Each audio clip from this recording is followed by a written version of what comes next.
جہاں سے بعد میں ایک ایسا بادشاہ ابھرا جس کا نام سن کر ہی لوگ لرز اٹھتے تھے، جالوت۔ تاریخ اور روایات کے مطابق جب بنی اسرائیل نے اپنے رب کے احکامات کو بھلا دیا اور بت پرستی، بدکاری اور سرکشی میں مبتلا ہو گئے تو اللہ تعالیٰ نے ان پر سزا کے طور پر ایک ظالم اور جابر قوم مسلط کر دی، اور وہ قوم تھی عمالقہ۔ ان پر جو بادشاہ مقرر کیا گیا اس کا نام تھا جالوت، ایک ایسا شخص جو ظلم، وحشت اور طاقت کی علامت بن چکا تھا۔ کہا جاتا ہے کہ جالوت عملیق بن عاد کی اولاد میں سے تھا، اور عملیق دراصل انفرا کا بیٹا، عیس کا پوتا اور حضرت اسحاق علیہ السلام کا پڑپوتا تھا، یعنی یہ سلسلہ براہ راست حضرت ابراہیم علیہ السلام تک جا پہنچتا ہے۔ یوں عمالقہ اور دیگر اولاد ابراہیم علیہ السلام کے ساتھ قرآن میں ایک طاقتور اور شہزور قوم کے طور پر جانے جاتے تھے، لیکن ان کی فطرت میں جنگجوئی، خون خرابی اور غرور رس بس چکا تھا۔ روایات میں آتا ہے کہ جالوت کا قد تقریباً 15 فٹ لمبا تھا، اور بعض لوگ کہتے ہیں کہ اس کا سایہ 1 میل تک پھیل جاتا تھا۔ اس کی فوج میں 3 لاکھ گھڑ سوار شامل تھے، جو میدان میں اترتے تو زمین ان کے قدموں تلے لرز جاتی۔ بعض مورخین کا کہنا ہے کہ قوم بربر کا تعلق بھی انہی عمالقہ کی نسل سے جا ملتا ہے۔ ایسے ہی طاقتور، مغرور اور جنگجو بادشاہ جالوت نے بنی اسرائیل پر ظلم و ستم کی انتہا کر دی، مگر یہ کہانی یہاں ختم نہیں ہوتی، کیونکہ تاریخ گواہ ہے کہ جب ظلم اپنی حدوں کو چھوتا ہے تو اللہ کا فیصلہ قریب آ جاتا ہے۔ دوستو، زمانہ گزرتا گیا، عمالقہ کی سلطنت پھیلتی چلی گئی، یہاں تک کہ انہوں نے اشوری بادشاہوں کے دور میں فلسطین اور شام کی سرزمینوں پر بزور بازو قبضہ جما لیا۔ ان کے قلعے مضبوط، ان کے لشکر بے خوف اور ان کے مظالم بے انتہا ہو چکے تھے۔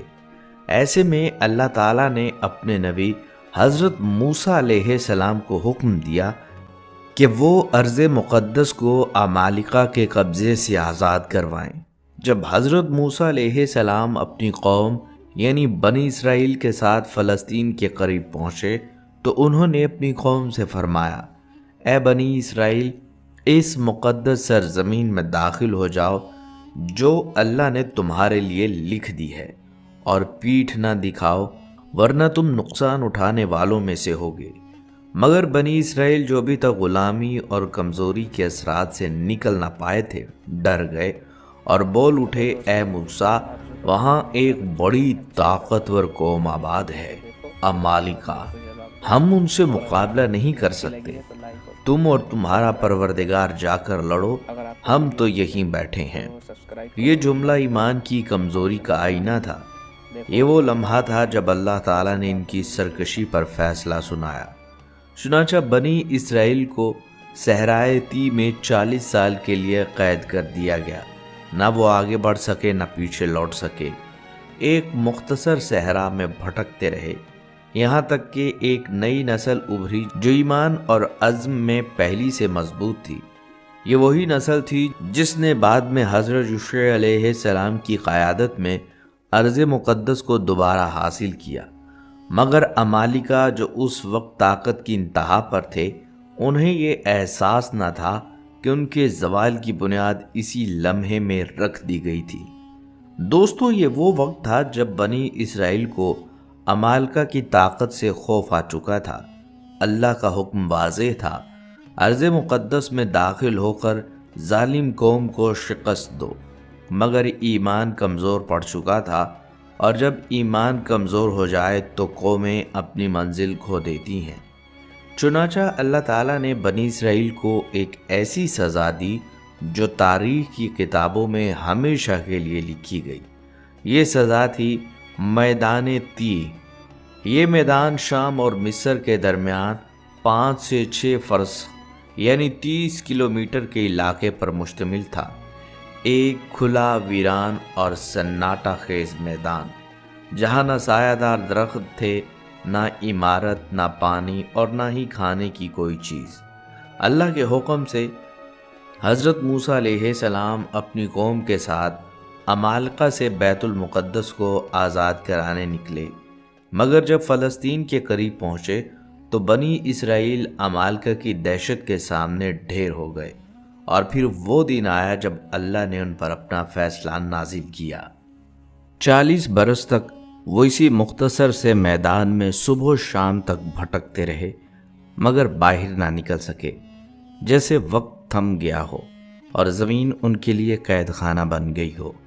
مگر دیکھیے اللہ کی رحمت، حضرت موسیٰ علیہ السلام باوجود اس کے کہ اپنی قوم سے ناخوش تھے، انہوں نے اپنے رب سے دعا کی کہ یا اللہ، یہ تیری مخلوق ہے، انہیں رزق عطا فرما۔ پھر اللہ نے کرم فرمایا، آسمان سے روزانہ ان کے کھانے کے لیے من و سلوہ نازل ہوتا، دھوپ سے بچاؤ کے لیے بادل ان پر سائے فگن ہو گئے، اور حضرت موسیٰ علیہ السلام نے عصا سے پتھر پر ضرب لگائی تو اس لمحے 12 چشمے پھوٹ پڑے، ہر قبیلے کے لیے ایک چشمہ۔ یوں اللہ نے انہیں بھٹکنے کی سزا تو دی، مگر اپنی رحمت سے محروم نہ کیا۔ یہ وہ منظر تھا جو انسان کو یاد دلاتا ہے کہ اللہ کی نافرمانی بندے کو راہ سے بھٹکا دیتی ہے، مگر اللہ کی رحمت کبھی راستہ نہیں چھوڑتی۔ دوستو، میدان تی کے یہ 40 سال صرف سزا نہیں تھے، ایک امتحان بھی تھا اور ایک تربیت گاہ بھی۔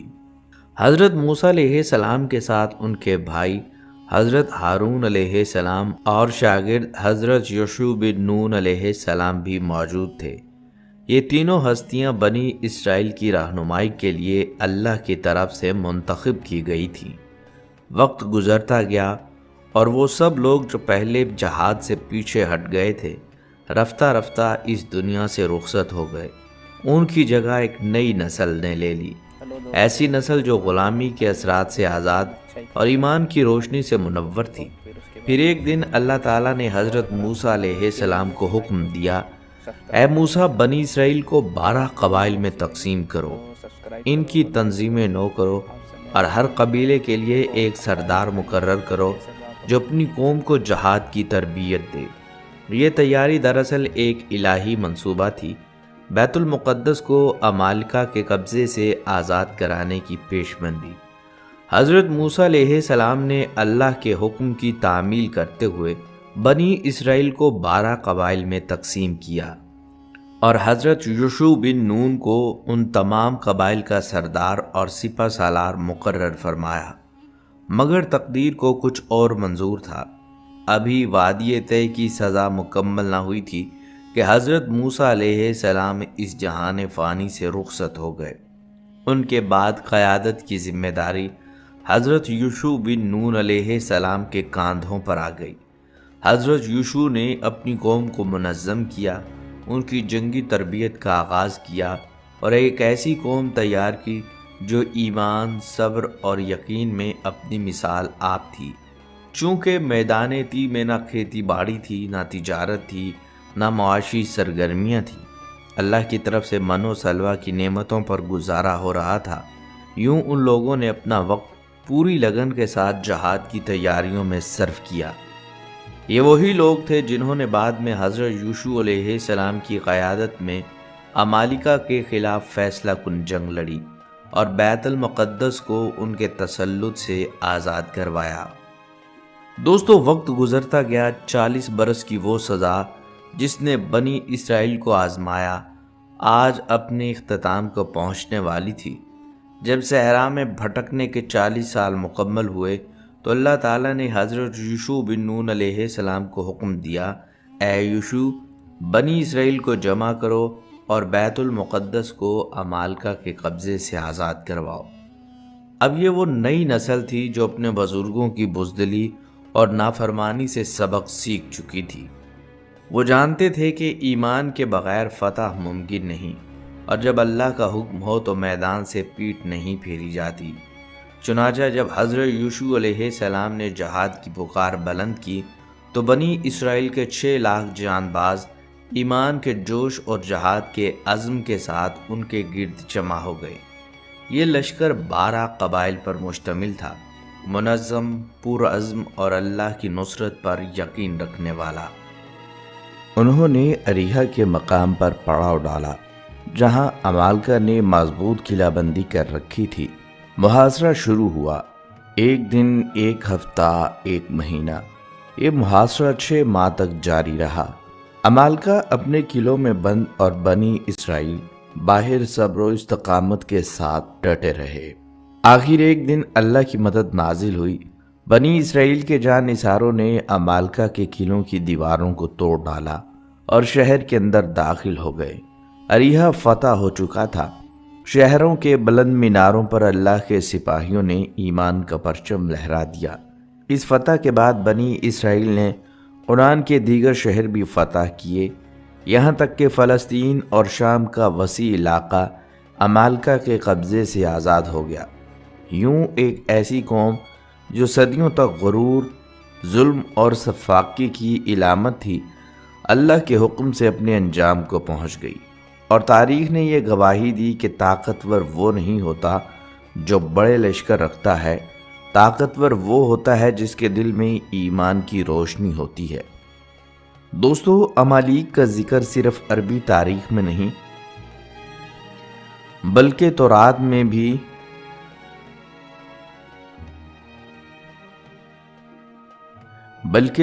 میں بھی موجود ہے۔ ان کے بارے میں کہا جاتا ہے کہ وہ بنی اسرائیل کے سخت دشمن تھے، اور حضرت موسیٰ علیہ السلام کے زمانے میں انہوں نے اسرائیلی لشکروں پر حملہ کیا تھا۔ بائبل کے مطابق اللہ نے حضرت موسیٰ علیہ السلام کو حکم دیا کہ وہ عمالیق کے ظلم کے خلاف جہاد کریں، کیونکہ وہ حد سے تجاوز کر چکے تھے۔ اس جنگ کے بعد عمالیق کا زوال شروع ہوا۔ کچھ مورخین لکھتے ہیں کہ وہ رفتہ رفتہ مصر، حجاز اور اردن کے علاقوں میں بکھر گئے، کچھ سمندر کے پار چلے گئے اور کچھ بالآخر مٹ گئے، جیسے ان کا وجود کبھی تھا ہی نہیں۔ کہا جاتا ہے عمالیق کے بادشاہ اپنے تاج محل پتھروں کے بڑے بڑے بلاک سے بنواتے، جنہوں نے آج کے دور کے انجینئرز کو بھی حیران کر دیا۔ ان کے جسم اتنے مضبوط تھے کہ وہ بڑے بڑے درختوں کو ایک ہاتھ سے اکھاڑ سکتے تھے۔ بعض روایات کے مطابق وہ زمین کی مخلوق تھی جنہیں جنات بھی دیکھ کر ڈرتے تھے، لیکن جب اللہ کا حکم آیا تو وہی زمین جس پر وہ فخر کرتے تھے ان کے لیے عذاب بن گئی۔ ان کے شہر مٹی میں دفن ہو گئے، ان کی بستیاں ملبے کا ڈھیر بن گئیں، اور ان کے نام صرف روایات اور قصوں میں باقی رہ گئے۔ قرآن میں اگرچہ عمالیق کا نام نہیں آتا، لیکن اللہ پاک سورہ ابراہیم میں فرماتے ہیں، کیا تم نے نہیں دیکھا کہ تم سے پہلے کی قومیں عاد، سمود اور وہ جو ان کے بعد آئے وہ ہم سے چھپ نہ سکے۔ مفسرین لکھتے ہیں ان پچھلی قوموں میں عمالیق بھی شامل تھے، وہی قوم جس نے اپنی طاقت پر بھروسہ کیا اور اپنے خالق کو بھلا دیا۔ تاریخ گواہ ہے کہ اللہ تعالیٰ نے ہمیشہ قوموں کو ان کے اعمال و کردار کے بلبوتے پر اگر سنبھالا ہے تو انہیں اپنے انجام تک پہنچایا بھی ہے۔ جو قومیں اللہ تعالیٰ کی مہلت سے فائدہ اٹھا گئیں وہی فائدے میں رہیں، اور جو احکام الہی سے سرکشی کی مرتکب رہیں ان کے لیے پھر رب نے ذلت اور رسوائی ہی لکھ دی۔ تاریخ کے طالب علم جانتے ہیں کہ جب بھی کوئی قوم گمراہی کے اندھیروں میں بھٹکی تو اللہ تعالیٰ نے ان پر سفاق اور جابر حکمرانوں کو ہی مسلط کیا۔ حضرت موسیٰ علیہ السلام کے دور میں ایسی ہی ایک قوم عمالقہ تاریخ کی کتابوں میں سفاکیت کے حوالے سے ہمیشہ یاد رکھی جائے گی۔ دوستو، عمالقہ کی کہانی سن کر ہمیں وہ اقوام بھی یاد آتی ہیں جن کا تذکرہ قرآن مجید میں بارہا کیا گیا۔ ایسی قومیں جنہیں اللہ نے بے پناہ طاقت، دولت اور شان و شوکت عطا کی، مگر انہوں نے اس خالق کو بھلا دیا جس نے انہیں پیدا کیا۔ جیسا کہ قوم عاد، وہ عظیم قوم جو حضرت نوح علیہ السلام کے بعد زمین پر سب سے زیادہ طاقتور مانی جاتی تھی، ان کے شہر احقاف کے میدانوں میں بادلوں کو چھوتے، محلات اور چٹانوں سے تراشے گئے ان کے شہر احقاف کے میدانوں میں بادلوں کو چھوتے محلات اور چٹانوں سے تراشے گئے ستونوں والے گھر تھے۔ قرآن مجید انہیں عاد ارم ذات العماد کہہ کر پکارتا ہے، یعنی وہ قوم جس کے ستون مثل عمارتوں کے تھے جن کی مثال اس سے پہلے کسی نے نہ دیکھی تھی۔ اللہ نے انہیں جسمانی قوت، طویل عمری اور زمین کی وسعت بخشی، مگر وہ غرور میں آ کر کہنے لگے ہم سے زیادہ طاقتور کون ہے۔ انہوں نے اللہ کے نبی حضرت ہود علیہ السلام کی دعوت ٹھکرا دی اور شرک، ظلم اور تکبر میں ڈوب گئے۔ آخرکار وہ دن آیا جب آسمان سے بادل اٹھا، قوم نے سمجھا کہ بارش آنے والی ہے، مگر وہ بارش نہیں، اللہ کا عذاب تھا۔ ایک خوفناک چیختی چنگھاڑتی آندھی نے 7 راتیں اور 8 دن ان پر ہلاکت برپا کی، یہاں تک کہ وہ ایسے گرے جیسے کھجور کے سوکھے تنے۔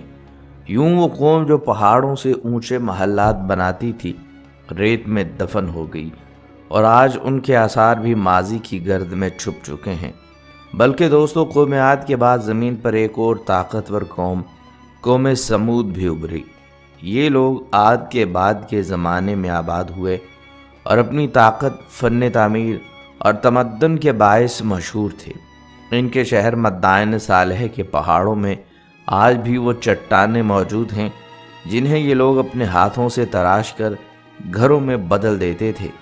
ان کی محنت، عقل اور فن حیران کن تھے، مگر افسوس کہ ایمان ان کے دلوں میں جگہ نہ پا سکا۔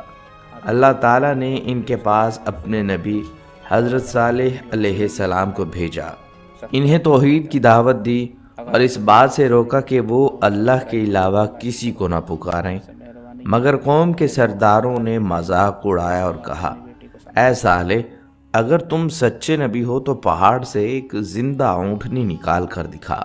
اللہ نے اپنی قدرت سے چٹان پھاڑ دی اور اس میں سے ایک عظیم الحبسہ اونٹنی نکلی جو ان کے لیے نشانی تھی۔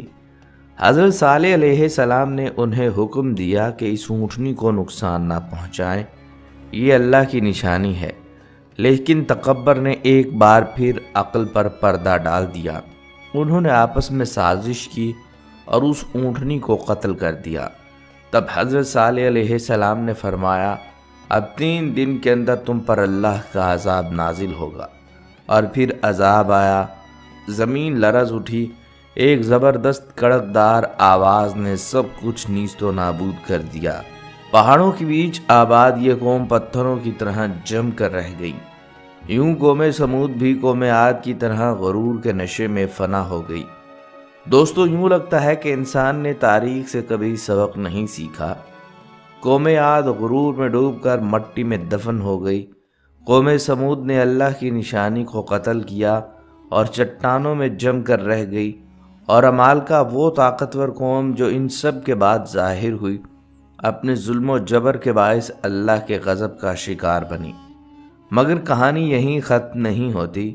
ان سب کے بعد ایک اور قوم نے نہ صرف رب کی نافرمانی کی بلکہ فطرت کے اصولوں سے بغاوت کر دی، اور وہ تھی قوم لوط۔ اللہ تعالیٰ نے انہیں خوبصورت وادیوں میں بسایا، زرخیز زمینیں دی، ندی نالے، باغات اور امن عطا کیا، مگر نعمتیں جب آزمائش بن جائیں تو دلوں کا حال ظاہر ہو جاتا ہے۔ انہوں نے اپنی خواہشات کو اپنا معبود بنا لیا اور وہ فعل اختیار کیا جو اس سے پہلے کسی قوم نے نہیں کیا۔ مرد مردوں کے ساتھ بدفعلی کرنے لگے۔ اللہ تعالیٰ نے اپنے نبی حضرت لوط علیہ السلام کو ان کی طرف بھیجا۔ انہوں نے کہا، کیا تم ایسی بے حیائی کرتے ہو جو دنیا میں تم سے پہلے کسی نے نہ کی ہو؟ اللہ سے ڈرو اور اپنی قوم کو پاکیزگی کی طرف لوٹاؤ۔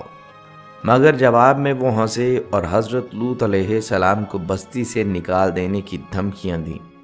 بالآخر جب بغاوت حد سے گزر گئی تو آسمان سے اللہ کا حکم آیا اور زمین پر عذاب نازل ہوا۔ رات کے اندھیرے میں فرشتے اترے اور حضرت لوط علیہ السلام اور ان کے ایمان والے چند ساتھیوں کو نکالا، اور پھر وہ ہوا جو کبھی نہ ہوا۔ زمین الٹ دی گئی، ان کے اوپر آسمان کا پتھریلا عذاب برسا اور پوری بستی صفائے ہستی سے مٹ گئی۔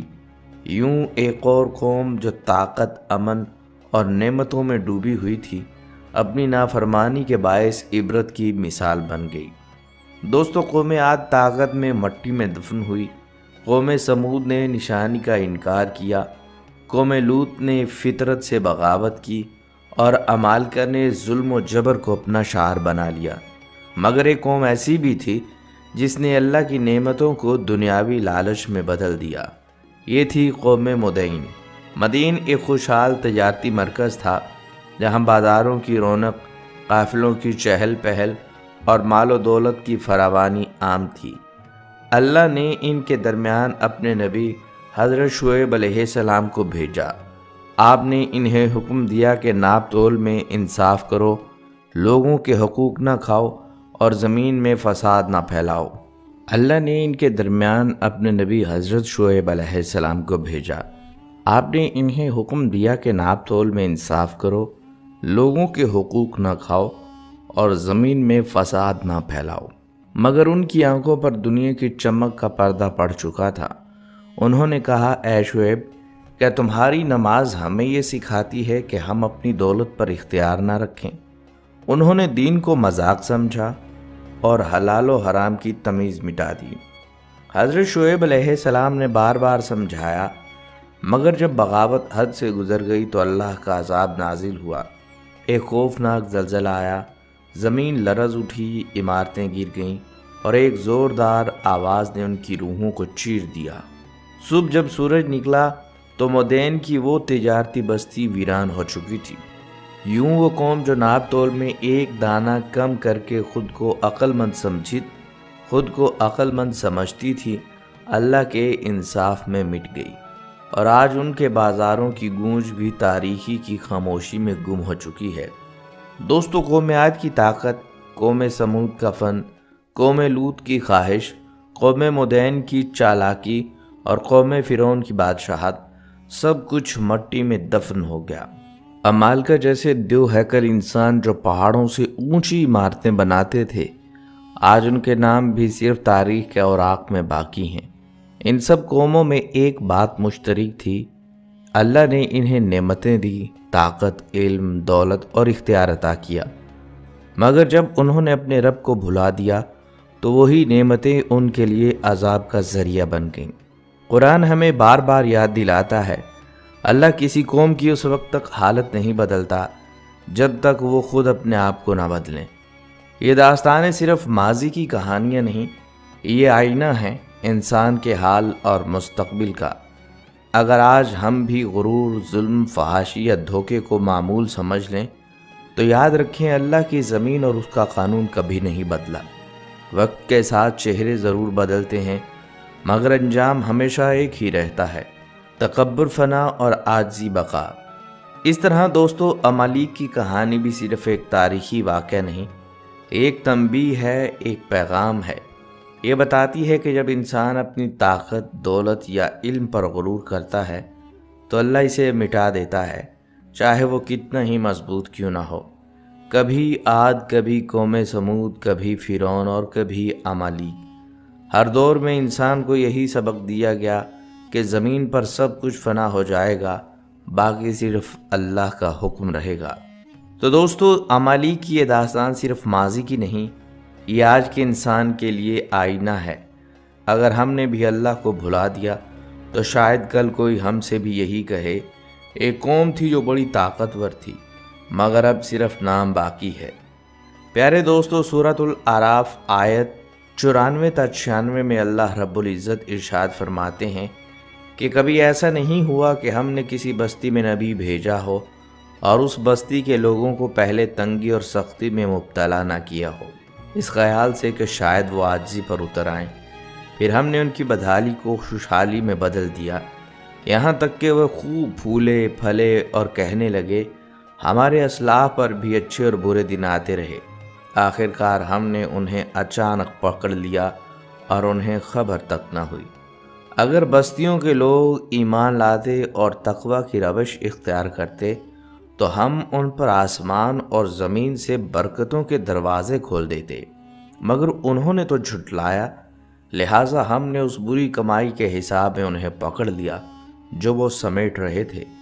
قوم نوح، عاد و سمود، قوم لوط اور اصحاب مدین کے طرز فکر و عمل اور برے انجام کے تذکرے کے بعد وہ اصول بتایا جا رہا ہے جو ہر زمانے میں اللہ تعالیٰ نے انبیاء علیہ السلام کی بعثت کے موقع پر اختیار فرمایا، اور وہ یہ ہے کہ جب کسی قوم میں کوئی نبی بھیجا گیا تو پہلے اس قوم کو مصائب اور آفات میں مبتلا کیا گیا تاکہ اس کا دل نرم پڑے، اس کی شیخی اور تکبر سے اکڑی ہوئی گردن ڈھیلی ہو، اپنی طاقت کا غرور اور دولت کا نشہ اتر جائے، اپنے ذرائع و وسائل اور اپنی قوتوں اور قابلیتوں پر اس کا اعتماد ٹوٹ جائے، اسے محسوس ہو کہ اوپر کوئی طاقت بھی ہے جس کے ہاتھ میں اس کی قسمت کی دوڑ ہے، اور اس طرح اس کے کان نصیحت کے لیے کھل جائیں اور وہ اپنے خدا کے سامنے عاجزی کے ساتھ جھک جانے پر آمادہ ہو جائے۔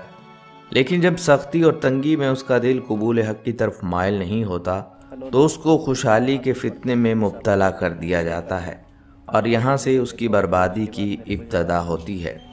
جب وہ نعمتوں سے مالا مال ہونے لگتی ہے تو اپنے برے دن بھول جاتی ہے اور سمجھتی ہے کہ حالات کے اتار چڑھاؤ اور قسمت کے بناؤ اور بگاڑ میں کوئی حکمت نہیں، اور نہ ہی ہمارے لیے کوئی سبق ہے، اور نہ ہی اس اتار چڑھاؤ کا تعلق ہمارے اخلاق و کردار سے ہے، بلکہ یہ سب کچھ قانون فطرت اور طبیعیات کے مطابق ہے۔ ان کی وجہ سے کوئی اخلاقی سبق لینا، ایک دوسرے کو نصیحت کرنا یا کسی کی نصیحت قبول کرنا اور خدا کے سامنے آہوزاری کرنا اور گڑ گڑانا صرف ایک نفسیاتی بیماری اور کمزوری ہے جو مصیبتوں کے پڑنے پر کچھ لوگوں کو ہو جاتی ہے۔ یہ معاملہ قوموں کی طرح افراد کے ساتھ بھی پیش آتا ہے، انہیں بھی تنگی سختی کے امتحان میں ڈالا جاتا ہے، لیکن جو لوگ اسے صرف حالات کا الٹ پھیر اور معمول کی بات سمجھتے ہیں، ان کی ذہنی کیفیت کا نقشہ نبی صلی اللہ علیہ وسلم نے اس حدیث میں کھینچا کہ مصیبت مومن کی تو اصلاح کرتی چلی جاتی ہے، یہاں تک کہ جب وہ اس بھٹی سے نکلتا ہے تو ساری کھوٹ سے صاف ہو کر نکلتا ہے، لیکن منافقت کی حالت بالکل گدھے کی سی ہوتی ہے جو کچھ نہیں سمجھتا کہ اس کے مالک نے اسے کیوں باندھا تھا اور کیوں اسے چھوڑ دیا۔ بہت سے لوگ ایسے بھی ہیں جو مصیبت اور تنگی میں اللہ کو یاد کرتے ہیں، لیکن جب آسانی اور فراخی آتی ہے تو خدا کو بھول جاتے ہیں۔ تنگی میں 10 روپے تھے تو وہ پورے راہ خدا میں خرچ کر دیے، لیکن اب بے حساب تو گن گن کر خرچ کرتے ہیں، کیونکہ وہ سمجھتے ہیں کہ جو کچھ انہیں ملا ہے وہ ان کی محنت اور قابلیت کی وجہ سے ملا ہے۔ جان لینا چاہیے کہ یہ طرز فکر و عمل مناسب نہیں اور خسارے کی طرف لے جانے والا ہے۔ دعا کیجیے اللہ تعالی ہم سب کو اپنے دین کی صحیح فہم بخشے اور اس فہم کے مطابق دین کے سارے تقاضے پورے کرنے کی توفیق عطا فرمائے۔ آمین یا رب العالمین۔